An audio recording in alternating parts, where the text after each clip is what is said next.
É isso aí, galera. Estamos começando mais um podcast aqui. Ao meu lado, ele, o melhor de Niterói, Vitor Pereira. Estamos aí, mais um podcast, né? Ficou nervoso, né, gente? Fiquei. E hoje temos a ilustre presença dela, Raquel Castro. E o nosso amigo convidado, ele, Douglas Ramos, autor do livro Fuga. Fala, Douglas, se apresenta aí pra galera. E aí, pessoal, me chamo Douglas, também conhecido como Dodô, e como ele disse, o autor do livro Fuga. É isso aí. Então, dia 1º de maio foi o dia da leitura, e já quero começar já fazendo uma pergunta para você.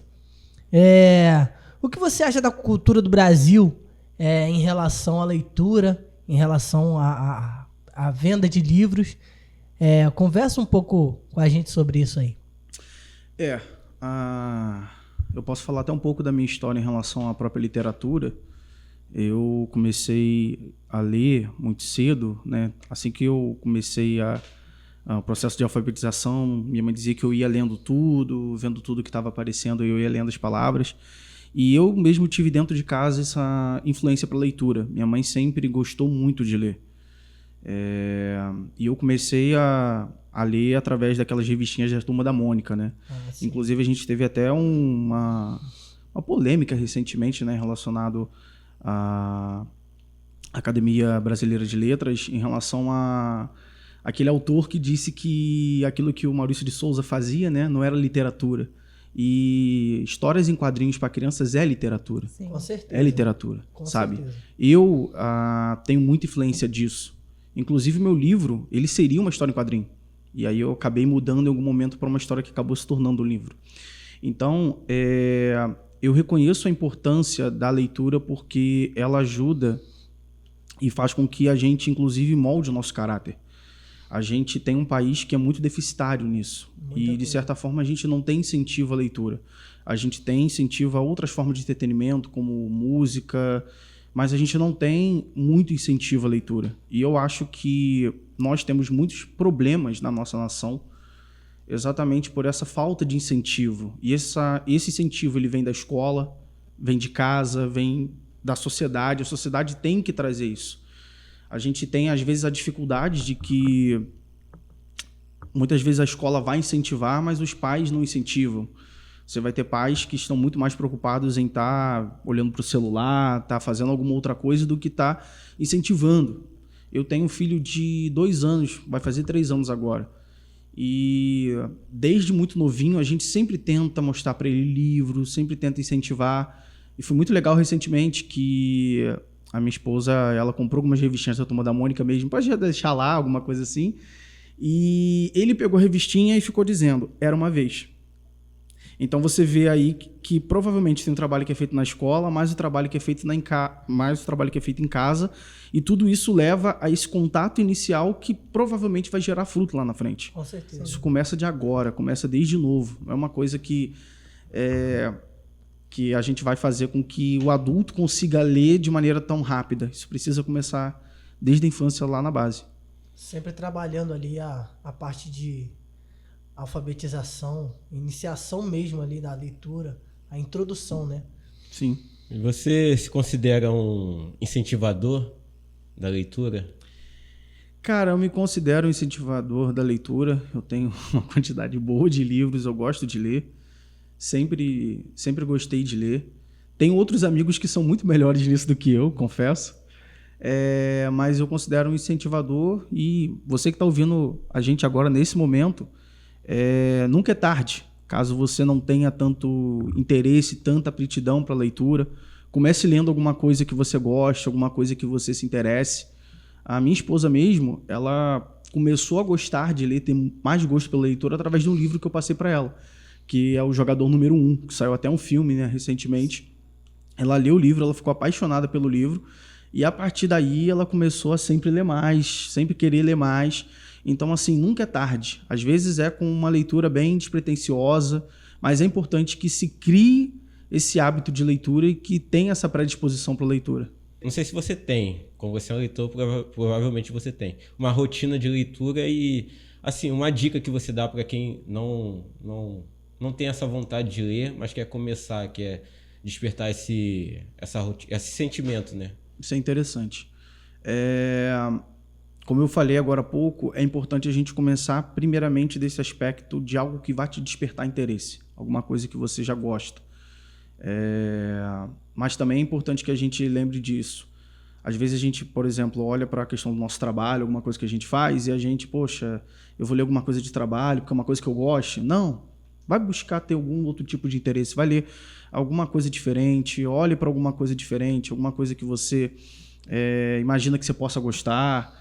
Então, assim, é importante que a pessoa busque ter algo de interesse dela para a leitura. Às vezes vai ser alguma coisa relacionada à música, às vezes vai ser alguma coisa relacionada à fantasia, às vezes a pessoa gosta de história medieval, então é interessante ir para algum caminho nesse sentido.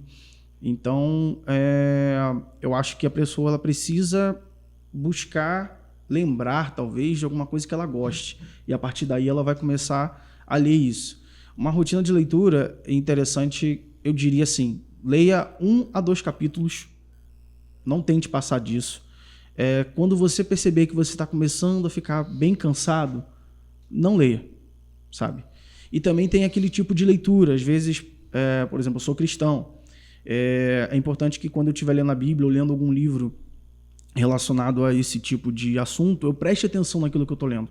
Se você percebe que você não está prestando tanta atenção, ou você busca ler de novo até que você absorva e entenda aquilo, e se você está tentando e não está conseguindo, vai fazer outra coisa, tira um tempo de pausa, e é importante também um tempo de pausa para que a vista não fique muito cansada, e depois você retorna. Descansar a mente também. Descansar a mente. Porque às vezes é muita informação, é muita coisa nova que a gente está aprendendo, que a gente está pegando ali, e a gente precisa ter esse tempo de pausa, né? De descanso mesmo.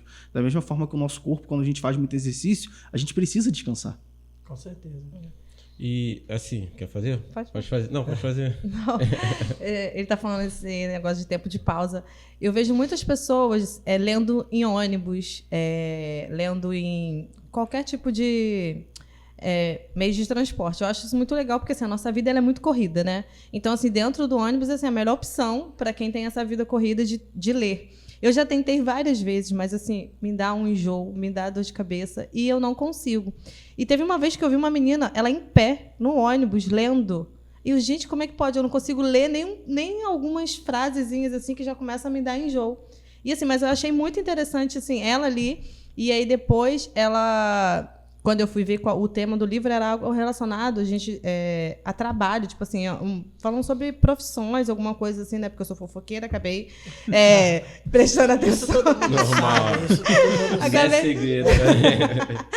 Aí eu vi que, tipo assim, realmente, aquele livro prendeu muito a atenção dela, porque a pessoa em pé, no ônibus lotado, aquela ali realmente gosta de ler, né? O meu livro, inclusive, eu fiz ele no ônibus. No ônibus? No ônibus. Foi em 2013, quando eu comecei a escrever o livro. Eu escrevi a primeira frase voltando do trabalho. Eu trabalhava no Rio na época, aí então eu pegava o 100 para poder vir para Niterói. E teve um dia que eu peguei o 100, na ponte, eu abri meu celular e botei a primeira frase do livro, que é melhor morrer na sanidade do que viver na loucura. E fechei. No dia seguinte eu voltei, continuei a história. No dia seguinte, e assim durante 3 anos eu fiz o livro. Gente, que maneiro. Praticamente eu só fazia nesse momento. Eu não fazia o livro em nenhum outro momento.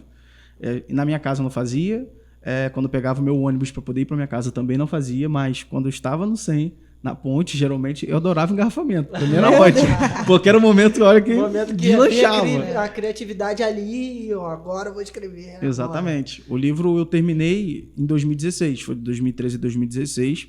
Em 2021, eu voltei a escrever mais algumas coisas depois do incentivo de um amigo meu. E em 2022 eu publiquei. Você pretende fazer mais algum já? Já tem algum? Eu já estou escrevendo um outro que conta a história de um casal. Esse casal está aí com seus 70 e poucos anos. Eles estão no hospital. Uma pessoa que estava também internada, ela... tem contato com esse casal, e esse casal vai contando as histórias para eles, e o livro ele se trata dessa pessoa que ouviu a história desse casal tentando reatar o seu relacionamento com a sua amada. E aí começa a contar a história desde lá de trás e é praticamente uma trajetória de vida, sabe? Desse casal, passando pelos seus problemas, pelas suas dificuldades, com o objetivo de incentivar, inclusive, outras pessoas a manter o casamento, a manter o relacionamento, a não desistir um do outro. Bacana, hein, cara. Você falou que é interessante você ler alguma coisa que não é relacionada ao seu trabalho, né? Então, assim, tô pedindo uma dica que é até para mim mesmo, que às vezes eu tento parar para ler algum livro, só que a mente está acelerada, pensando em várias coisas, cliente para responder, foto para editar, vídeo para editar. Então, uma dica para assim, a gente esvaziar a mente e conseguir se concentrar só naquilo que a gente está querendo ler.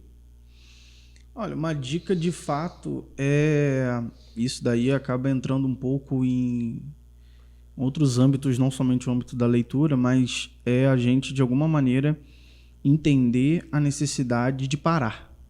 Às vezes a gente chega num momento em que, assim, os problemas vão continuar ali, as situações vão continuar rolando, independente de alguma ação nossa ou não.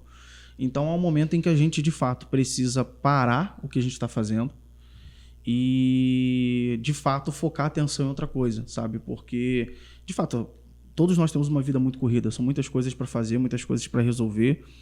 Então, é preciso que a gente crie uma rotina, adapte uma rotina. Às vezes, pode usar até mesmo um quadro branco, alguma coisa, tal hora eu vou fazer isso, tal hora eu vou fazer aquilo, tal hora... Nesse momento aqui, são 10, 5, 15 minutos. Eu não pegarei no meu celular.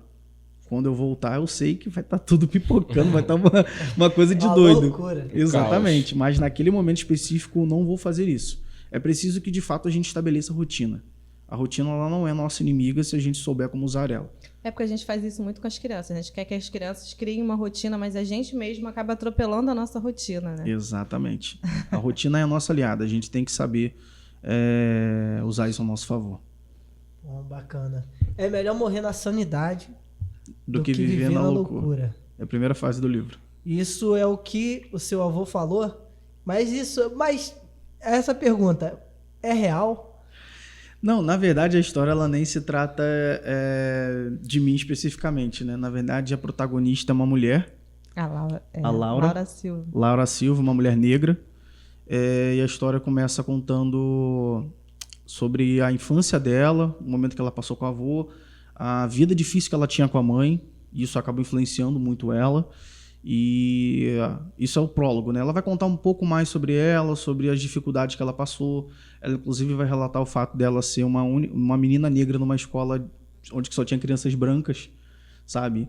Então, isso, de alguma maneira, também acaba influenciando ela em certo ponto. E ela cresce, se torna uma jornalista, e a história começa, onde que ela encontra um amigo dela de infância, e depois que ela encontra esse amigo de infância, antes disso ela foi uma jornalista que ajudou a desmantelar uma operação de tráfico de drogas. E quando ela faz isso, o cara é um traficante internacional e um nacional, o internacional vai preso e o nacional foge. Ela se encontra com esse amigo, acontece uma situação lá e do nada ela começa a ser perseguida. Então ela quer saber por que ela está sendo perseguida e quem é que está atrás dela. Ela às vezes não sabe se é o amigo, não sabe se é ela. Aí chega um determinado momento e esse amigo morre. E ela é incriminada pela morte do amigo. E aí? Do Neida. Do nada. E aí a história vai se desenrolando, vai acontecendo muitas coisas até você descobrir de fato o que está acontecendo. E, enfim, tem muitas resenhas que tá saindo. Eu tenho gostado muito das resenhas, a galera falando muita reviravolta, muito plot twist. É uma história pesada até. A protagonista, muitas pessoas atribuem a essa falta de contato que ela teve durante a infância. Ela é uma pessoa extremamente fria. Ela é amoral, sabe? Ela tem o seu próprio padrão de justiça, a sua própria maneira de resolver as coisas. E muitas pessoas que leem a história, inclusive, não gostam dela por causa disso. Considera ela uma anarquista? Por aí, você pode pensar dessa forma. Ela é egoísta, ela só pensa em si. E aí você vai tendo outros protagonistas, tem mais outros 2 protagonistas e outros personagens coadjuvantes também que vão aumentando a tensão da história e, enfim. Mas de onde surgiu essa história, assim, da sua cabeça? Assim? Olha... É real? É algo... Não é real. Tudo foi realmente, assim, bem... A viagem do ônibus e eu ia escrevendo. Mas eu acredito que, assim, o que deve ter me inspirado para esse ambiente, para toda a situação que acontece ali, alguns anos antes eu tinha lido o livro A Besta dos Mil Anos, do Imar Pena Marinho Júnior. E esse livro, a história se passa de uma tapeçaria, de uma peça que some e vai parar na Rocinha. Então o ambiente do livro é muito urbano e vai acontecendo muitas coisas. Eu acho que esse livro, junto com algumas outras séries que provavelmente estava vendo na época, que agora eu não me lembro, me influenciaram grandemente para a história. Por que de uma protagonista negra, mulher, eu não sei. Por que da história ser do jeito que é, eu não sei. Eu sei que se eu parar agora e voltar, a história vai tomar outro caminho diferente. Até o nome da personagem também é aleatório, não tem totalmente ligação aleatório. com nada, com ninguém. Não tem. Você tem os personagens principais, né? Você tem a Laura, o Corel, que é o traficante. Você tem a Tatiana, que é uma ex-policial. Você tem o Andrade, o Luiz, que é o taxista, que ajuda muito a Laura. Que também fica envolvido também. Todo mundo acaba sendo envolvido de alguma forma. E assim, a premissa começa desse jeito e conforme você vai lendo, você vai vendo que a história ela vai tomando um rumo muito maior. Envolve muito mais coisa, assim... E eu repito, tipo assim, eu só fui escrevendo. E existem dois tipos de escritores. Você tem... na verdade, existem mais, mas existem dois tipos que eu vou pegar aqui. Mais específicos, né? Você tem o cara onde que ele já pensa o final da história e ele vai montando várias caixinhas do que ele vai precisar conectar para chegar até onde ele quer que chegue. E tem o escritor que é tipo eu, que você pega e você vai começando a escrever. Aí você para... e você vai continuar a escrever. Por exemplo, o Martin é desse jeito. Por isso que o cara do Game of Thrones, por isso que os livros dele não estão nem prontos ainda. Porque pega e vai escrevendo e vai seguindo. E comigo funciona exatamente dessa forma. Esse negócio de como é que fala? De liberdade... Artística? Não liberdade artística, liberdade de expressão. É muito, muito amplo, né? Você usa isso para... escrever música também? Sim, uso. Você escreve, vai escrevendo direto e... Então, o processo de composição chega a ser até um pouco mais engraçado, porque há momentos em que eu tô lavando louça, eu preciso parar tudo que eu tô fazendo para compor. Exatamente assim. Cara, já aconteceu comigo de tipo assim, eu tá dormindo e eu precisar acordar, tipo, caraca, eu levanto e tenho que escrever, senão eu esqueço. É isso aí. Alguma coisa assim. E parece que é tipo assim, para tudo que você tá fazendo, vai e faz. Aí eu vou, monto a melodia, monto a letra e volto a fazer o que eu tava fazendo. E tudo isso começou tanto a parte da leitura quanto a parte da escrita, da música quanto a parte da escrita, quando eu tinha cerca de 13 anos. Era adolescente, você eu comecei... a compor A composição, minha primeira composição é ridícula. É uma música que parece Felipe Dilon. Do mar vem um som, calmo e suave. Isso é polêmico, hein? Não, perdão, Felipe Dilon. Eu não sei que tipo de música você faz hoje, mas eu acredito que você deva concordar comigo. Gostei. E você sempre escreveu, cara? Cara, então... Com 13 anos mesmo que eu comecei a fazer meu primeiro escrito. Eu gostava de uma menina. Sempre, né? Tem que ter uma menina na história. Tem que ter uma menina envolvida na história. Eu gostava de uma menina. Agora entendi o Felipe Dilon agora. Olha só. Tá vendo, né? A gente referências aí. A música do verão. A música do verão aí. E aí, era um amor não correspondido. E eu criei uma história, né? Acho que deu umas 35 páginas na época. Onde que eu contava meu ponto de vista da história. Eu criei um personagem fictício, mas tudo era real. O nome do personagem era Eric, o nome da menina era Lina. Eric, ó. E aí ia contando a história e tudo mais. Então, esse foi o primeiro texto que eu escrevi mesmo. Esse é o seu primeiro contato, assim. Meu primeiro contato com a escrita, né? Antes disso, eu não escrevia, mas eu gostava muito de ler. Eu decorava historinhas da Turma da Mônica quando era criança. Curtia muito também, gosto muito de ler história em quadrinho até hoje. Eu compro ainda e leio histórias. Meu filho adora. Gosta? Adoro. Batman, Homem-Aranha, Cavaleiro da Lua. Partiu com anime também? Cara, eu gosto muito de anime. Eu gosto, inclusive eu tô revendo o Dragon Ball nesse momento.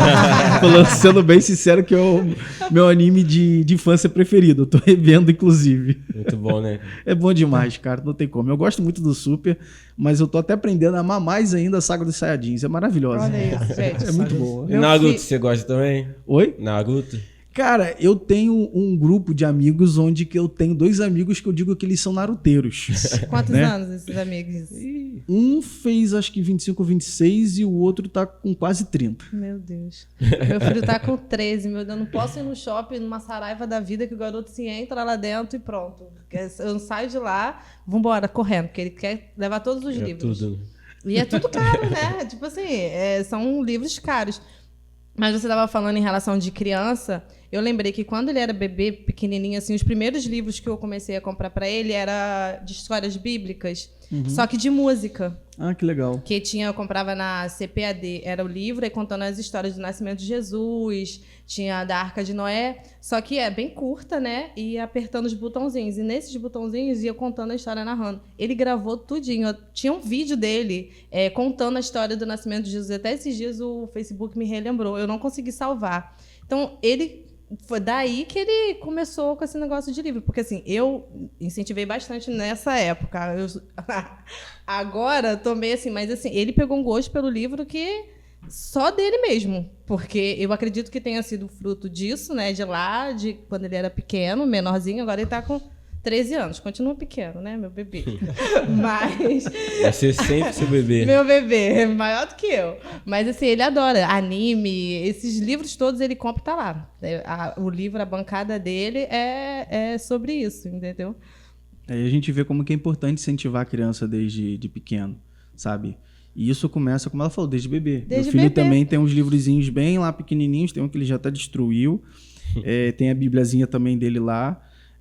E a gente precisa incentivar, né? Se tiver algum pai, alguma mãe assistindo a gente, é importante que entenda a necessidade de incentivar agora. Não deixe esse trabalho para a escola. É trabalhoso, é muito trabalhoso, é muito cansativo, mas isso precisa começar principalmente dentro de casa. Esses livros achei bem interessante, porque assim, a criança não sabe ler, né? Mas eles ouvem. Então, tipo, tudo que eles ouvem, eles reproduzem. Cara, ele contou a história todinha. Tipo assim, curta, né? Mas do jeitinho dele. E aquilo ali ficou gravado. E ele contava para todo mundo aquilo ali. Muito novinho. Eu acho Muito que legal. rola o que rola é tão importante, porque eu falo por mim, né? Em relação a ter esse contato, não só na questão de ter um contato mais religioso ou não, mas de ter mesmo um contato com a leitura, para você abrir um leque maior de informação para a criança, para você estar ali, conseguir desenvolver mais a questão de vocabulário, a questão da própria escrita da criança. Dicção, oratória. E é muito importante ter esse contato ali no iniciozinho, né? Porque incentiva mesmo a criança a ter uma experiência mais interessante em relação ao livro. Porque é muito difícil depois você começar a querer desenvolver alguma coisa depois de mais... Verdade. Mas nós cristãos, né, o primeiro contato que a gente tem da leitura é a Bíblia. Até com a música também, que você vê que as crianças começam desde pequena na igreja, que é um tocando bateria, aprendendo. Muitas pessoas que hoje fazem o maior sucesso, tanto na leitura quanto são pessoas que estavam dentro da igreja. Verdade. Ou estão dentro da igreja. Então, assim, o primeiro contato que eu tive com a leitura foi na igreja, foi a Bíblia, né, aquela Bíblia colorida. E foi a mesma coisa que eu fiz com os meus filhos, né? É muito importante essa questão da leitura, porque hoje em dia eu tenho um filho pequeno, 2 anos. Então, tudo que eu aprendi, eu já aprendi assim de mais velho. Tipo, sim, bateria eu não aprendi tão novo. As coisas que eu faço hoje eu não aprendi tão novo. Então, eu acho importante eu passar isso também pro meu filho. Desde tudo que eu puder botar aí, quando ele já tiver um entendimento de fazer, seja uma atividade física, a cabeça seja um tá mais instrumento. fresca, né? Tipo, a cabeça tá... Tipo, vai aprender mais cedo, vai conseguir desenvolver mais cedo, né? Vai... tomar um rumo da vida mais cedo também. E a gente tem uma desvantagem hoje que é uma facilidade, ao mesmo tempo é uma desvantagem, que é a questão da tecnologia. A criança, ela quer saber do tablet, ela quer saber de ficar dentro de casa. Provavelmente vocês dois, como eu também, quando era pequeno, gostavam de jogar uma bolinha de gude, fazer alguma coisa nesse sentido. As crianças hoje em dia não fazem mais. Nem sabem mais o que é isso. Então, é até difícil para a gente conseguir, a gente precisa se esforçar para isso, de oferecer para ela alguma coisa que não seja televisão, que não seja o videozinho do YouTube, que não seja o tablet. Na nossa época, a gente não tinha muita opção. Eu não tinha. Eu não tive muita opção de entretenimento, sabe? Era 1, 2 ou 3 brinquedos, era somente o programa que passava, sei lá, no SBT. No horário específico. Exato, se eu Hoje em quisesse dia ver... tem Netflix. Tem Netflix, tem YouTube, tem o que quiser. YouTube o dia todo. O dia todo. E, tipo, a gente acabava se concentrando mais porque a gente valorizava aquilo, sabe? Se eu perdesse aquele episódio... Verdade. Só no dia seguinte. Não, eu teria que... E todo mundo na escola ia estar conversando e eu não ia ter a mínima ideia do que estavam falando. Eu ia ficar excluído. Né? E hoje em dia, não. Você tem tanta oferta que, tipo assim, você descarta as coisas, inclusive, mais fácil. A informação, ela perdeu seu valor, sabe? Você tem uma gama tão grande de informações que você não valoriza mais aquilo. Sim. E aí, assim, passar isso para uma criança que vai estar ao redor, talvez com pais com uma visão totalmente diferente, os pais toma o tablet, toma a televisão e fica só nisso. Aí você chega com uma leitura, alguma coisa, vai ver o coleguinha, pô, o coleguinha tá fazendo isso, pai, eu quero fazer também. Eu quero ver mais tablet, não quero saber de bateria, não quero saber de leitura. Até porque, quando eu era mais novo, música era uma coisa que, ora, todo mundo queria música, aprender instrumento musical. Geral. Hoje em dia ninguém quer mais isso, não. Eu queria aprender bateria, né? Mas não aprendi, não. Conhecimento é muito disperso pela internet, né? E hoje, realmente, por essa facilidade, acaba ficando banal, né? Porque ninguém procura, as pessoas não dão esse valor. Não dão esse valor. E a parte burocrática para você poder publicar seu livro, como que foi? Bem, fiz esse contato inicial, eles me passam a proposta. Eu questionei algumas coisas, né? Conversei e tal, fechamos. Aí entrou no processo de espera para começar a vir a primeira revisão. Aí vem a revisão, você passa pelo livro todo, você tem que ler tudo, os comentários, isso aqui não está muito legal, isso aqui se refere ao quê? Isso aqui não se refere a isso e tudo mais. Eles vão fazendo todo esse processo. Aí você vai, manda aprovação, depois da aprovação, no meu caso, antes disso também eu já disse como que eu queria a capa, eu vou dando as ideias do que vai entrar isso, aqui, aquilo. Eles me mandaram a capa, eu aprovei a capa, depois veio como é que ficaria o livro, né, a questão da diagramação. Eu aprovei também. Esse processo, com eles, foram 180 dias, com as da literatura. Caramba, demora, né? Demora. Bem. É um processo demorado porque também a editora ela tem vários outros autores, né? Inclusive, a minha editora publica o livro do Vilton Berford, da Joana Prado e de outras pessoas acho que até tem famosas a ver também também. a quantidade de páginas, né? Isso daí foi uma desvantagem muito grande para mim, porque esse é meu primeiro livro publicado. Então eu sou um autor novo. Geralmente um autor novo assim, ele vai fazer um livro de 100 e pouca. Isso que eu pensei, normalmente alguém lança um produto menor para poder validar. E eu não consegui, porque a história não tinha como. Esse livro poderia ser facilmente dividido em 3, só que eu pretendo fazer mais outros 2. O segundo, inclusive, vai se chamar Encontro. Né? O primeiro Fuga, o segundo Encontro, o terceiro ainda não tem ideia aí, não. Tudo ligado um ao outro. Tudo ligado à mesma história. Daqui a pouco vai virar série na Netflix. É legal você falar isso. É a trilogia, né? É isso que eu ia te perguntar também, cara. Gente, eu falo de coração, esse é meu sonho. Meu Fazer uma sonho... trilogia. Porque assim, Não, eu é li isso aí que aquele... ele Não, falou. eu já quero comprar esse De livro aí, fazer- porque eu gostei da Laura. Eu li o resumo que você fez, falei, pô, isso pra um filme excelente, cara. E teve, inclusive, uma menina que fez a resenha e falou, cara, isso aqui seria perfeito pro livro de ação. Eu tenho recebido feedbacks muito legais. O pessoal tá enfocado nos plot twists, nas reviravoltas, nas desigualdades sociais. Começa com essa desigualdade social da Laura logo no início. Não, né? já gostei da Laura. A Laura já...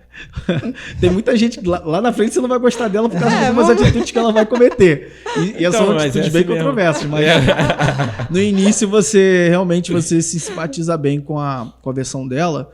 E algumas pessoas que leram, inclusive, disseram e colocaram assim, poxa, ela toma essas atitudes agora como adulta por causa das coisas que aconteceram com ela na Reflexo infância. da infância. A mãe dela abandonou ela. Tipo assim, ela praticamente não via a mãe que vivia trabalho. Ela era praticamente cuidada pelos vizinhos. A mãe dela não dava muita atenção para ela. E ela passou grande parte da sua infância assim. Inclusive, quando ela vai... Você tem um momento lá, logo no início do livro, que ela tá em frente à lápide da mãe, você vê que ela não tem nenhum tipo de sentimento em relação à mãe. Por causa da infância difícil mesmo que ela teve. E isso, de alguma maneira, influencia ela. Aí você tem outro personagem, que é o deuteragonista, o Corel. Ele é um traficante. E ele tem uma mãe que é evangélica. Que é da Assembleia de Deus. O livro não coloca como Assembleia de Deus, mas ela é da Assembleia de Deus. Mas dá pra perceber, já. Dá pra perceber. O pai também, tipo assim, os pais, logo no início da história, quando começa a parte dele, que agora eu não me recordo que capítulo é, mas eu não sei se é o 3, o 4 ou 5, você vai ter a situação onde que o pai dele está cometido de uma doença terminal e o pai dele recusa o dinheiro dele, pelo fato do dinheiro dele vir de uma fonte... Exatamente. O pai dele é um homem trabalhador, criou outros 2 filhos, um virou pedreiro e o outro não me lembro qual é a profissão. Então ele que se desviou, então tipo assim, existia aquele sentimento, mas depois eles vão e se acertam. Bem contemporânea, né? A ideia, né? É bem contemporânea. E assim, eles se acertam e olha a situação. Se acertam, só que no hospital alguém faz alguma coisa e mata o pai dele, do Corel. E Bem nome de aí, traficante, e né, antes Corel? disso... Não, os traficantes, eles têm os nomes assim bem engraçados.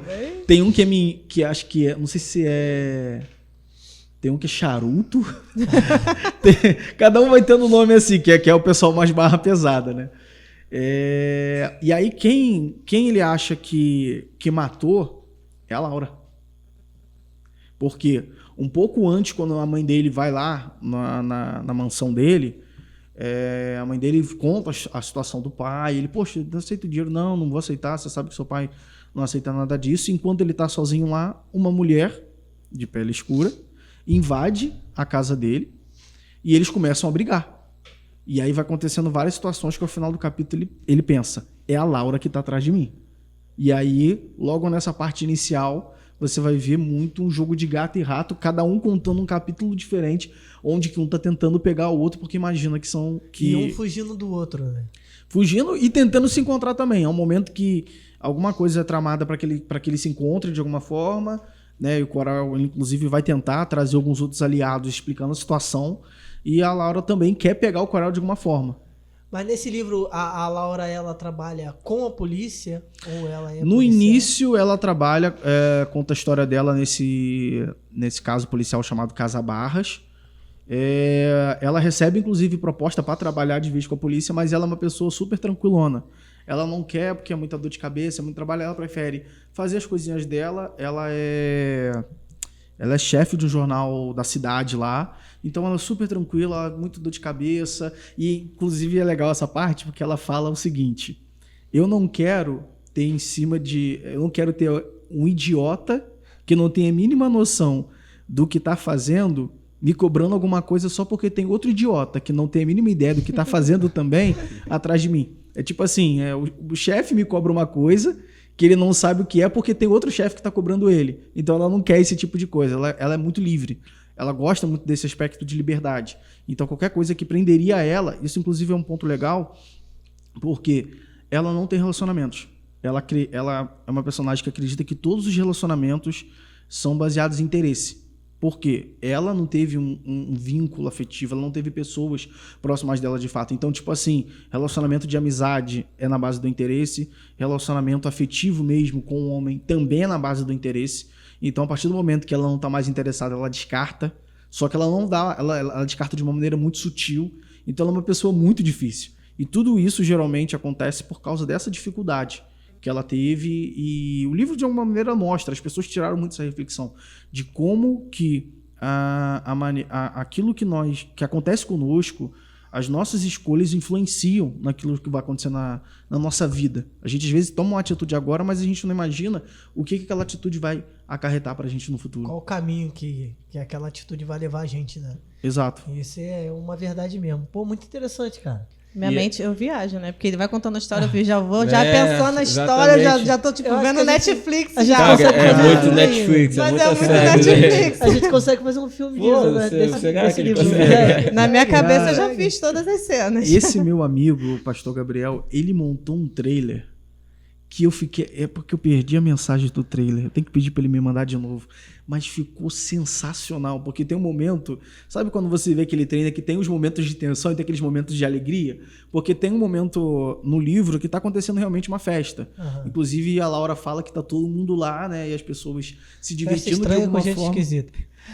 Para ela foi mais ou menos isso. Ela, inclusive, viu lá o Corel passando por algumas situações. E nessa festa mesmo ela fala que as pessoas estão lá se divertindo, alguma outra coisa para poder se distrair dos verdadeiros problemas da vida, alguma coisa nesse sentido. Bem atual isso, né? Não, e de fato ela canta lá a música gritando, mas na verdade aquele grito era quase que um grito de desespero, de socorro diante da situação que ela estava passando. Sei como é que Oh, é. muito bom, cara. Isso é um Muito filme, bom. cara. Muito bom. Gente, eu tenho sonhos, de A verdade. gente ainda vai ver Netflix, esse se filme você junto. estiver ouvindo isso, principalmente. Não. Netflix, Amazon Prime, Star Plus, Apple. Eu tô pra jogo, gente, por favor. Fale HBO. comigo. HBO também. Pô, HBO tá ótima nessa ótimo, produção de tá série, ótimo. cara. Você também é teólogo? Você também... Eu tô fazendo um seminário teológico, Escola Charles Spurgeon. Eu sou cristão, nascido e criado na igreja, mas me converti mesmo há cerca de... A gente tá em 23. 23. 19 anos atrás, vai fazer 20 anos ano que vem. E no início desse ano eu ingressei no seminário teológico, né? Eu gosto muito de falar sobre a Bíblia. Inclusive, as minhas composições, elas geralmente são composições voltadas para a igreja. Antes não fazia composição para a igreja. Eu fazia mais composições, coisas mais filosóficas, falando sobre a vida, etc. Até que alguns anos atrás, numa igreja onde congreguei, eu mostrei uma canção para o pastor, ele gostou muito, e a partir daí eu comecei a fazer várias composições voltadas para a igreja. Hoje, inclusive, eu tô com, se não me engano, acho que 85 canções voltadas para a igreja.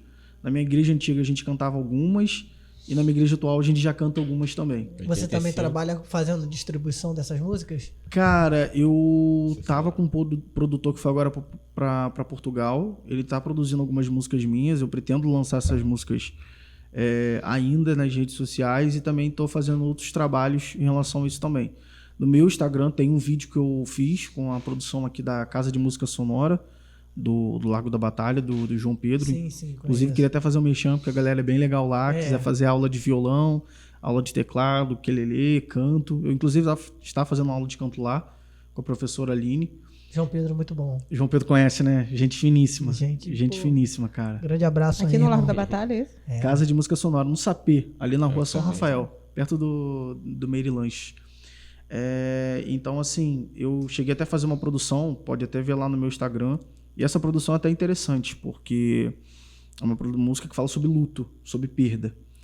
E a inspiração foi uma grande amiga minha, onde que eu acompanhei um processo muito doloroso dela de perda, e em algum momento ela chegou para mim assim, faz uma música para mim falando sobre luto. Aí eu peguei o violão e lancei só a primeira frase. Hoje o dia amanheceu diferente, que é um sambinha triste. Em 1 hora a música estava pronta todinha. Aí eu mandei para ela, uma letra muito profunda que fala exatamente sobre essa questão de perda, e que apesar das dificuldades que a gente passa na vida, a gente precisa encontrar motivos para sorrir. Aqueles que de alguma maneira partiram, nos deixaram, eles querem que a gente lembre deles aqui nessa vida através das coisas boas, sabe, dos momentos felizes. E é isso que a música fala, e a ideia que a música quer trazer, e que a gente viva, sempre lembrando desses momentos felizes que a gente passou, e sabendo que essas pessoas desejam que nós permaneçamos sorrindo na vida. Bem Forte demais. Interessante. Não, as minhas letras eu procuro sempre ser bem, assim, na minha escrita e na minha letra também, eu sempre procuro ser muito profundo. Eu gosto de profundidade. O que é superficial me agrada parcialmente, mas o que é profundo me agrada de verdade. E tanto com letra para a igreja, quanto letra que eu faço músicas que não são voltadas para a comunidade eclesiástica, eu também tenho muito dessa pegada de trazer letras muito profundas. Eu, inclusive, postei até um vídeo de uma música que eu até gravei recentemente, falando sobre o sacrifício de Cristo. E eu boto lá o fato de que Cristo se fez maldito por nós, sabe? Ele se fez maldito. Aquele que é bom se fez o mal por causa daqueles que são seus, sabe? O quanto isso é forte. O quanto essa mensagem toca a gente. O quanto a gente se deixa influenciado por isso. De saber que ele morreu por causa das nossas transgressões. Sabendo que a cruz era para ser nossa, sabendo que o lugar era para ser nosso. Se a gente que é cristão não sente peso de responsabilidade nisso, sabe? Ele me amou tanto, e como que eu vivo isso? Como que eu ajo diante disso? Eu tenho que viver uma vida de gratidão, de amor a ele, por causa daquilo que ele fez por mim. Não se trata de mim, se trata dele. Você falou sobre profundidade, e a gente que é cristão às vezes acaba não não sentindo tanto assim quando a gente fala da mensagem da cruz, né? Como você falou aí, que Cristo carregou a cruz por nós e se colocou no nosso lugar, porque a gente talvez a gente ouve isso todo dia e acaba ficando, sei lá, ficando banal na nossa cabeça. E a importância de um livro, de um filme, é exatamente essa, porque quando a gente vê, a gente consegue quase que sentir na pele, né? A ilustração, né? A ilustração, essa emoção, tudo que aconteceu, essa verdade, né? E é interessante você falar isso, porque existe uma série que tá, inclusive, na Netflix, chamada The Chosen. Quem não viu essa série, veja, porque é uma série muito boa. Na Netflix já entrou? Já entrou a primeira temporada. Fora da Netflix tem as 3 temporadas. Porque eu não consegui, eu tentei, já me indicaram várias vezes, mas eu não consegui assistir. Eu só consegui ver também depois que eu fui pra Netflix. Aí porque na eu não Netflix consegui usar o sistema direito da eu não consegui deles. usar, exatamente isso. Mas já assim, falaram que é uma série que é bem forte, é muito real mesmo. É muito boa porque, tipo, ela é importante também a gente entender isso, que a série ela não é a Bíblia, né? Ela é baseada na Bíblia. Então você vai ter vários elementos dos evangelhos se intercalando em algum momento, sabe? Porque tem gente que pode ver a série e imaginar que, tipo, aconteceu exatamente daquele jeito, daquela maneira. É importante que as pessoas tenham esse cuidado. Mas a série ela é muito real, ela vai mostrar Jesus de uma maneira bem realista, uma maneira próxima, uma maneira amiga. A gente vai conhecer muito da cultura judaica também, em relação às festas, em relação à maneira que eles se relacionavam. E é uma série emocionante, sabe? Principalmente quando você tem alguns diálogos de Jesus com os discípulos, algumas curas que Jesus realiza. A gente vai ver, por exemplo, a cura daquele homem que desce pelo telhado, que os 4 amigos descem. Vai ter essa cena na série, e é uma cena emocionante também. Então, essa questão visual aí é muito importante, sabe? E eu recomendo fortemente essa série The Chosen. A Record também fez várias novelas, telenovelas também relacionadas à Bíblia, mas a gente sabe também que tem muita ficção, né? Mas foi baseada. Mas, assim, pelo pouco que eu vi, algumas deu para entender bastante, assim, algo que foi muito real, mas eles viajam também, né? Viajam bastante. Viajam bastante. O The Chosen, ele né? tenta ser um pouco mais realista, né? Inclusive em relação à questão de músicas, costumes. Praticamente todas as pessoas parece que de fato são daquela região, tem a pele um pouquinho mais morena. O próprio Jesus, ele tem um fenótipo de quase que de árabe mesmo, né? De judeu. Então é bem legal ver. Da cor, né? Da cor, da aparência mesmo. Então é muito legal. Você não vai ver aquele Jesus europeu. Jesus europeu, que, poxa, aquilo ali tá muito distante, né? Mas azuis. você tem essa imagem por causa de cada povo. Por exemplo, se você for observar Jesus na Etiópia, você vai ver um Jesus de pele muito escura. As imagens, né? Porque cada povo, você tinha essa questão da ilustração de Jesus que deixava cada vez mais perto para a identificação daquele povo. Jesus é um de nós. Então você vai ver na Etiópia um Jesus de pele mais escura. Você acaba vendo na Europa um Jesus de pele mais clara. Mas... Na Europa é gourmet, Jesus gourmet. Jesus gourmetizado, é isso aí. Né? Tem o livro A Cabana também, que você já leu? Eu já li A Cabana, A forma com que eles relatam Jesus, ele é bem diferente. Sim, é bem diferente. A Cabana, ele é um livro que ele tem uma pegada um pouco mais, vamos dizer assim, diferente daquilo que é ortodoxo. Porque, de alguma maneira, o cristão mais tradicional, ele crê que a salvação ela só pode ser obtida através de Cristo. Ninguém vem ao Pai senão por mim. E a Cabana, principalmente na parte final do livro, ele traz uma questão mais de universalismo, sabe? De que não importa o caminho que você siga, todos eles levam a Deus, de alguma forma, mas Jesus ele se apresenta como o único caminho. O caminho, a verdade e a vida. Ninguém vai ao Pai senão por ele. Então a Cabana ela tem eu enxergo esse probleminha, principalmente nessa parte final do livro. Do filme eu confesso que eu não vi, mas o livro eu li e tem essa parte que dá esse caráter um pouco mais universalista, né? Enquanto a salvação ela é para aquele que crê em Cristo Jesus. Teve um livro que eu li, não sei se você conhece, Caçadores de Deus, do Tom Tenen. E o interessante é que ele vai explicar algumas histórias, né, não explicar mais, ele vai dizer ali na história que são experiências que ele viveu, um momento ali da igreja e tal, que eles queriam pegar Deus de alguma forma. Acho que até o João Alexandre vai fazer uma crítica depois numa música um pouco depois, né, sobre esse livro, que vai falar: estão distantes do trono, são caçadores de Deus ao som de chofar. E é uma música muito maneira. É proibido pensar. É proibido pensar, você conhece. Essa música. E ele vai fazer essa crítica e tal.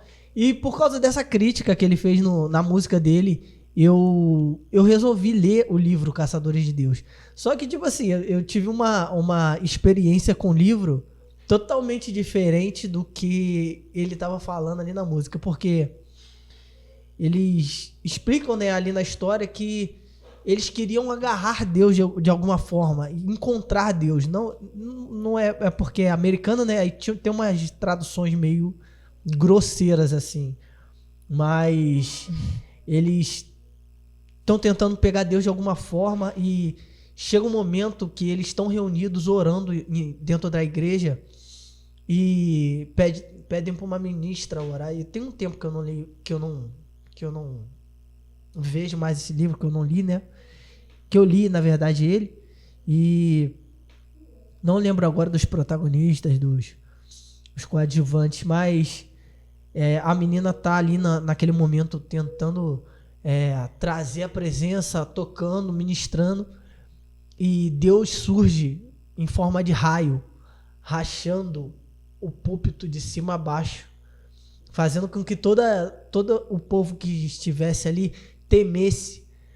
E isso me trouxe aquela passagem de Moisés subindo no monte, o povo chegando para Moisés falando: deixa a gente subir no monte que a gente quer ver Deus, quer que Deus fale com a gente.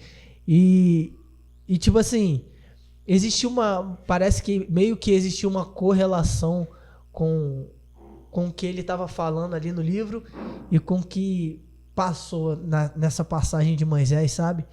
E eu ia perguntar a você se você chegou a ler o livro Caçadores de Deus, ou se você teve algum contato assim. Não li o livro. Agora a música do João Alexandre eu conheço bastante. Eu gosto bastante de João Alexandre. João Alexandre ouço muito. É um cara fora de série. É um dos músicos assim, violonistas que acho que Eli Soares ele é influenciado. Né?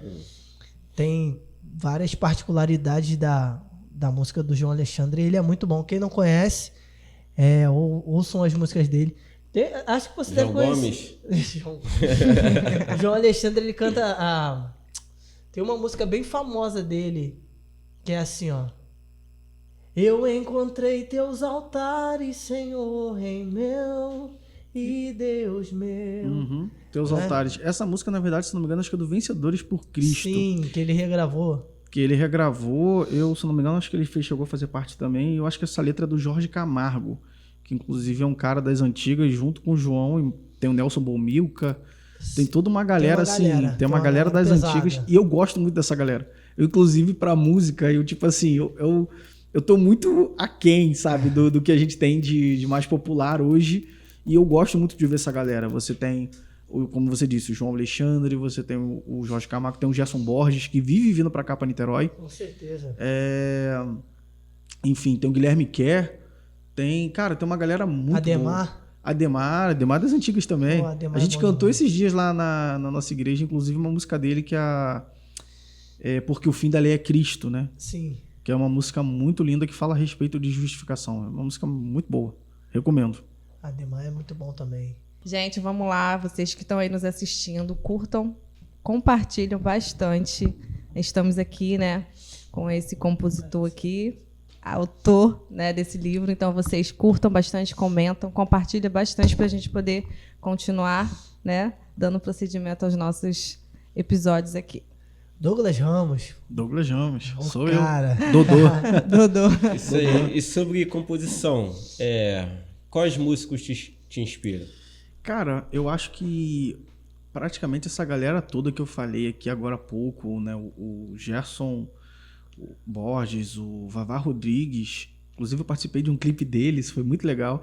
O Vavá Rodrigues é o criador da música A Alegria Está no Coração. Essa é impossível vocês não saberem também. Não, Não, eu vi esses dias aí. Esses dias! Ah, não, tá de brincadeira. Nutella. Ah, leite Nutella. Tô brincando, meu. Em todas as igrejas, praticamente, o Ministério Infantil. Assembleia. Ah, eu cresci, né, cantando essa música. Essa louvor, a né? Aline Barros já gravou? Cara, Foi teve uma galera muita gigantesca gente. que regravou Muita essa gente. música, mas muita gente. Então tem o Vavá Rodrigues, tem o Gerson Borges, tem, como eu disse, o Nelson Bomica, tem o João Alexandre. Cara, tipo, essa galera me inspirou muito. Eu olho também pro Vencedores por Cristo, que é um grupo mais antigo. Rebanhão?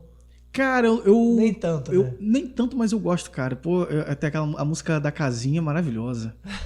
Pô, essa música é muito boa, cara. Também eu gosto muito da Palácios. Não se acende a luz do sol. Pô, maravilhosa. Então, tipo assim, essa galera me inspirou muito, principalmente porque é uma galera um pouco mais distante do mainstream. E essa galera um pouco mais distante do mainstream, eles têm um cuidado com a poesia. Eles não estão preocupados com o gospel. A realidade é essa. Não estão preocupados em atender um público, um nicho de mercado para poder vender. A principal preocupação é fazer música, é fazer poesia, é de certa forma glorificar e exaltar a Deus através do talento que Deus deu. Sim. Então, eu tenho músicas voltadas para a igreja, propriamente dita. Então, as letras elas têm o propósito de ser músicas voltadas para culto. E aí tem dois aspectos. Você vai ter exaltação e glorificação a Deus e às vezes doutrina. Eu vou falar, por exemplo, uma música falando sobre justificação, vai ter uma música que vai falar sobre adoção, alguma música que vai trabalhar algum atributo de Deus, alguma música que vai falar... Eu tenho até música para ceia, onde que eu vou falar que Jesus é propiciação pelos nossos pecados, né? Foi entregue como oferta a Deus para isso. Muito legal. Então, tipo assim, tem todo esse trabalho voltado para a igreja, porque a música na igreja ela tem que ter o propósito de glorificar a Deus e edificar o próximo. Com certeza. Nós temos que ser ensinados, e a música ensina, sabe? Como ela mesma falou, né? A criança ela foi aprendendo ali a música e decorava. E da mesma forma a gente decora músicas. Eu acho muito perigoso quando a gente tem uma canção onde que ela deturpa textos bíblicos ou ela altera alguma coisa e pessoas acreditam que não, na Bíblia está escrito exatamente assim, e está errado, aquilo ali é uma canção. Tem liberdade poética ali. Tem inspiração, né? As Tem- pessoas se inspiram, mas às vezes não está totalmente pautado naquilo ali que está na Bíblia. Não tá. Então, assim, essa galera, eles me inspiraram muito. Como me inspiram hoje. Eu fiz uma música sobre oração, que foi praticamente uma síntese do álbum que era Aprender a Orar, do Gerson Borges, de 2014. Onde que ele fala sobre oração. A música O Pulso, a Pulsação, é a minha música preferida do álbum. Onde que fala que a gente se coloca em oração e mesmo com o barulho ao nosso redor, as nossas coisas, a gente se concentra ali naquele momento e até cabe a gente falar, mas o momento às vezes é de escutar a voz de Deus, sabe? Porque a gente está realmente, quando tudo faz barulho e nada fala ao coração, ou sua voz do meu refúgio, sei que eu troco, sempre. Eu sou muito ruim com isso, gente. Pra não errar a letra, Gerson, desculpa se você for isso. Não quero dizer Mas você sabe qual é, Gerson, pelo Sei amor qual de é. É aquela. Eu sempre troco a ordem, porque é muito parecida, né? As estrofes. Você escreve poema também? Cara, não é muito o meu forte, mas Mas você tem um lado poético, cara. eu tenho, cara. Tipo assim, geralmente isso tá muito na minha música, sabe? Quando eu não tô fazendo uma música voltada propriamente pra igreja, eu às vezes coloco alguma coisa nesse sentido, mas de escrever realmente poema mesmo, não é muito meu forte. Mas às vezes por exemplo, tem uma música que eu gosto muito, que não é um poema. A inspiração para essa música veio simplesmente do nada. A história são dois homens de 52 anos, mais ou menos. Um é um executivo, tá lá com sua pastinha. O outro é um caipira, uma pessoa bem simples mesmo, com um chapéu tipo de pescador, todo largadão. E aquela pessoa tá no telefone, preocupada com alguma situação difícil para resolver e contando da história da vida para alguém. E o cara lá mais simples está só ouvindo. E aí quando termina, começa a música, onde que o cara, o caipira vai meio que contar uma história fictícia de alguém que tinha muito poder, que era rei, que conquistou tudo aquilo através de coisas erradas e um dia tudo aquilo que ele construiu, o castelo ruiu. E aí vai se contando toda a história e depois ele se apresenta, começa a falar na música e termina, nem era a propósito, mas termina ele dizendo que ele conhece um senhor que é capaz de dar paz para aquele homem que está numa situação totalmente perdida. E aí acaba a música. É grandona a música, acho que, cara, é gigantesca. É tipo Faroeste, acabou. Por aí. Ela tem 6 minutos. Quase. Ela tem 6 chegou lá, minutos, quase a chegou. mesma coisa. É. Desde o princípio foi crescendo de um jeito anormal, levando tudo do seu jeito, se É um achando rock? especial. Cara, não, daria pra ser um Popzinho. mais ou menos essa criando ali pegada. agora. É, não, a pegada é quase que um baiãozinho. É. Raquel gosta, um forrozinho barato. Cara, eu fiz uma música observando a chuva, que é uma música bem poética. É engraçado até a situação na qual a música surgiu, porque minha esposa estava grávida. Eu escrevi a música no dia 11 de fevereiro de 2020, eu lembro. Ele é bom de datas, né? Não, é porque tem algumas coisas que são muito marcantes assim. Específico. Minha esposa estava grávida e eu fui acometido de uma doença que me deu várias ínguas no corpo. E eu precisei ficar longe da minha esposa. Durante uma semana eu fiquei morando na casa dos meus pais. Então, minha esposa grávida, acho que de 5 meses, 4 meses. E eu estava muito preocupado com ela. E nesse dia 11 de fevereiro, eu estava com violão na varanda dos meus pais e estava chovendo. E aí surgiu a música, que o nome da música é Chuva. E na história da música você tem 2 situações. Numa primeira estrofe mais triste, as pessoas, quem está cantando conta de que choveu no sertão e as pessoas elas ficaram tristes porque a chuva foi embora e tal. E aí chega na estrofe seguinte, diz: hoje caiu a chuva no sertão. Aí o cenário muda para um cenário todo de alegria, a música fica até mais animada e termina com uma reflexão sobre a brevidade da vida, de como a nossa vida é breve, né? E aí, de alguma maneira, a gente pode imaginar a chuva e o sertão como o sertão é o nosso coração e a chuva é aquilo que, de alguma maneira, faz com que a gente fique triste e feliz. E que no momento que a chuva cai, de fato, a gente se alegra e no momento que a chuva vai embora, a gente se entristece. E vai sempre indo nesse caminho. É mais ou menos isso. A letra é bonita, eu gosto muito dessa música. Falta só um violão, né? Só faltou violão. Como é que a gente faz pra achar essas músicas aí? Achar... Cara, por enquanto eu tô produzindo ainda, vai sair nas redes sociais daqui a algum tempo. Qual rede social que vai sair? Provavelmente, por enquanto, na Dodô S. Ramos 89, que é o meu Instagram. Segue, curte lá. Também aproveitar e já até falar também do meu perfil do livro, né? douglasramos.autor, onde você vai encontrar mais informações, resenhas a respeito do livro Fuga. E a galera pode achar o link lá pra fazer a aquisição do livro? Pode, diretamente lá no Instagram. Você pode também ir diretamente no site da Amazon. Dá pra ir também no Google, digitar Douglas Ramos Fuga, vai aparecer alguns vídeos. Se você quiser saber mais sobre o livro, algumas resenhas que foram feitas. E o primeiro link já é exatamente o link da compra do livro. Show de bola. A gente está caminhando para o final, o assunto está bem legal, de verdade mesmo. Muito conteúdo. E a gente quer saber, que a gente sempre pede a frase, né? Uma frase, uma reflexão, algo que você carrega dentro de você, algo que mudou sua vida, que você carrega, pode ser um versículo bíblico. O entendimento da graça de Deus. Por quê? Tudo que eu tenho, tudo que eu conquistei, tudo que eu consegui, não foi somente pelo meu trabalho, foi pela graça de Deus. Salmo 127 vai dizer que se o Senhor não guardar a cidade, em vão vigiar a sentinela. É inútil vos levantar de madrugada, correr atrás de pão de dores. Então, tudo aquilo que eu conquistei, tudo aquilo que eu consegui fazer foi porque o Senhor teve misericórdia de mim a cada manhã, Lamentações 3:22, e que pela graça dele ele me permitiu ter. Se eu tenho meu filho, é pela graça de Deus. Se eu tenho minha esposa, é pela graça de Deus. Se eu tenho meu trabalho, é pela graça de Deus. Se eu posso estar aqui hoje, é pela graça de Deus. Se eu pude vir até aqui, é pela graça de Deus. Se o Uber me trouxe, foi pela graça de Deus, sabe? Não foi porque eu paguei, não foi porque eu consegui. O meu trabalho também é pela graça de Deus. Quem me dá meu salário é o Senhor, através do meu chefe. Quem me dá o meu relacionamento com a minha esposa é o Senhor. Então, a graça de Deus, o entendimento do que é a graça, que é favor imerecido. Nada disso que eu tenho eu mereço. O que eu mereço? A morte. O que eu mereço? O inferno, pelo pecado que eu carrego de Adão que cometeu contra Deus.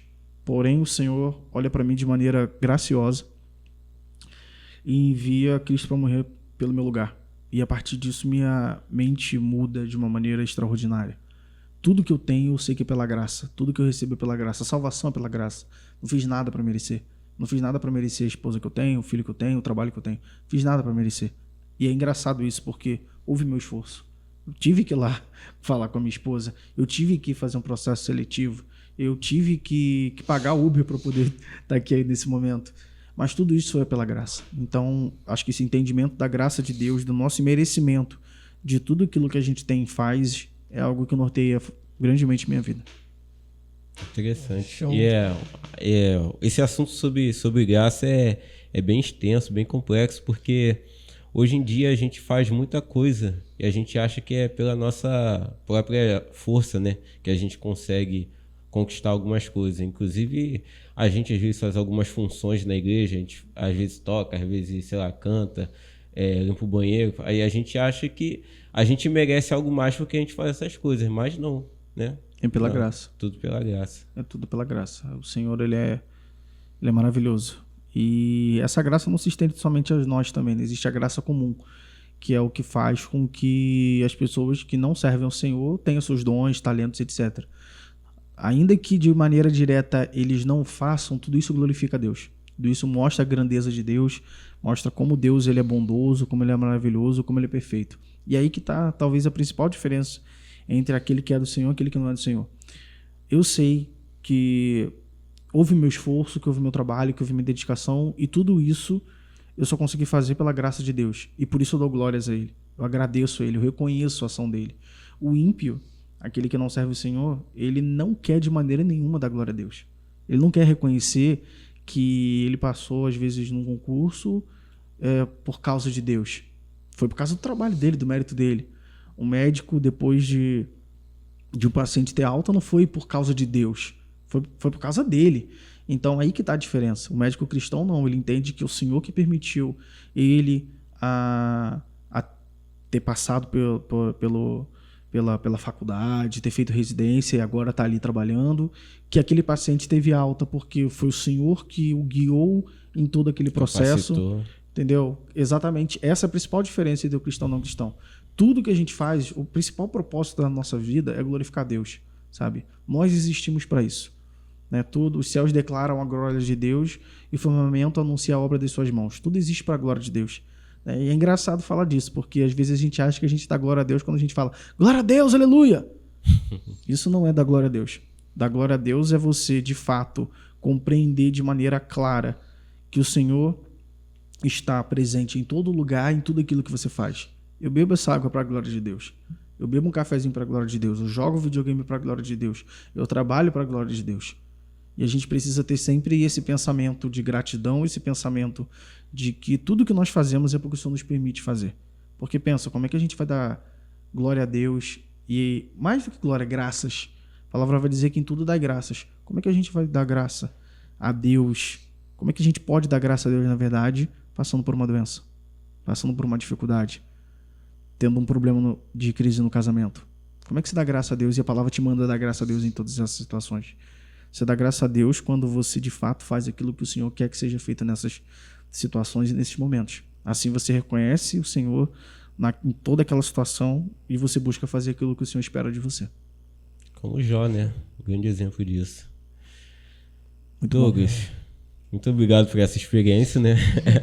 Esses assuntos. E antes da gente finalizar, fala pra gente aí quais são seus planos futuros com seus livros, suas composições.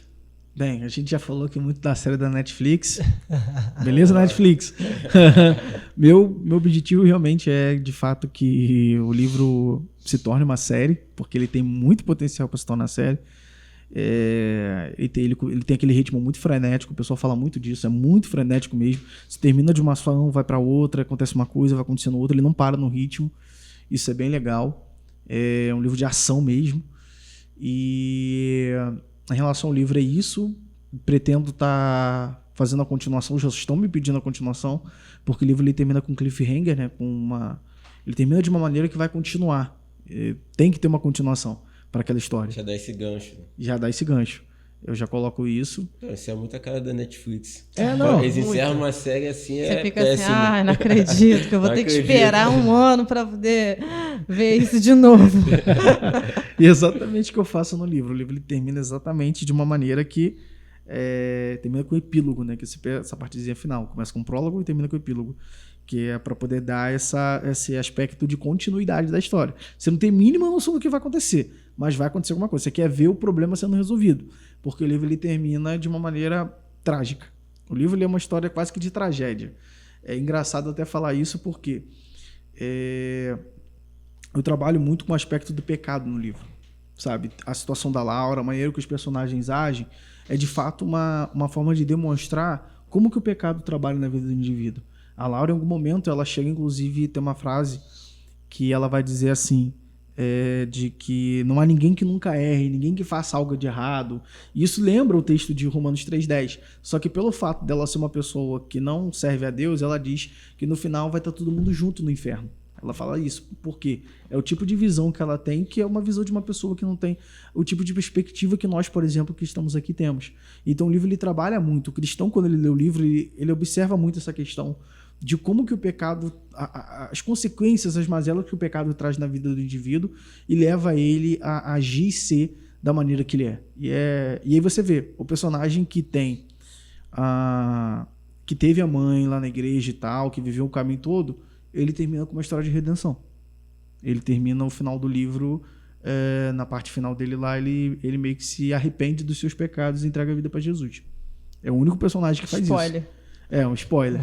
Mas todos os outros não. Todos os outros, conforme vai acontecendo as situações, você vai ver situações bem trágicas tomando rumos bem trágicos também. Muito bom, mano. E a galera que quer acessar o livro, quer ter acesso ao livro, né? Reforça aí pra gente. Isso, o livro tá na Amazon, pode digitar lá amazon.com.br, pode jogar Fuga, Douglas Ramos, que vai aparecer. Também pode jogar no Google, pode colocar Fuga Douglas Ramos que aparece, mas eu recomendo diretamente lá no site da Amazon, que vai estar certinho. Você pode também nas minhas redes sociais, douglasramos.autor e dodosramos89, que você vai encontrar resenhas, se você quiser conhecer mais sobre o livro, ver o que as pessoas estão falando sobre, e é isso. É isso aí. Douglas, foi um prazer receber você aqui no nosso podcast. Seja sempre bem-vindo. Para nós é muito bom ter uma pessoa que fale de vários assuntos e se sinta à vontade para estar sempre aqui com a gente, tá? Muito obrigado. É meu agradecimento pessoal a você. Obrigado. A gente deseja muito sucesso, né? Muito esse sucesso. livro aí. A gente quer realmente ver esse livro na Netflix. Eu quero ver essa série, hein? A gente vai assistir junto aqui. Se tivesse trago o livro, eu já ia ficar com o livro agora. Poxa, tá vendo? uma pena. Eu esqueci de trazer. Nem uma capinha. Nem Nem uma uma capa. capinha. Mas A gente tudo consegue bem. deixar aqui embaixo na descrição O aqui link, o sim, link. vamos botar o Vamos link. deixar o link aqui na descrição pra pra quem quiser comprar, galera, isso aí. pra galera acessar aí. E é isso, tá? Muito obrigado. E Deus abençoe sua vida, sua família, sua casa. E saiba que nosso podcast quer te receber de novo no próximo livro aí. Com certeza. Pra gente conversar mais sobre esse livro. Sobre tudo, né? Sobre tudo, né? Na verdade, né? Vamos Não só nessa. sobre o livro, sobre as músicas também, que estão para sair aí em breve. E muito obrigado por esse bate-papo aqui que a gente teve, tá? Quero agradecer a vocês a oportunidade de estar aqui. Realmente foi um papo muito, muito bacana, muito enriquecedor para mim também, conhecer vocês, pessoas muito legais aqui. E agradeço a oportunidade de terem me recebido. pra gente poder ter esse bate-papo sobre o meu livro, sobre os meus projetos e principalmente para falar sobre Deus, né? Que é um assunto que, se der mole, a gente vai ficar aqui a noite inteira falando. até amanhã. Com certeza. É isso. Gente, Muito obrigado por terem faz nosso ficado pitch aí até o final, assistido esse nosso podcast com o nosso amigo Douglas Ramos. E segue a gente aí na nossa rede social, segue o Douglas, Raquel, Vitor, me segue. Vai estar tudo aqui embaixo na descrição. E até o nosso próximo podcast, de número 13, né? Isso aí, que isso. Que hein? isso, Ah, ele lembrou, boa, hein? que isso. Tchau, tchau, rapaziada. Tchau, Valeu, gente. Até o gente. próximo. Valeu, Tchau, obrigado, tchau. Douglas.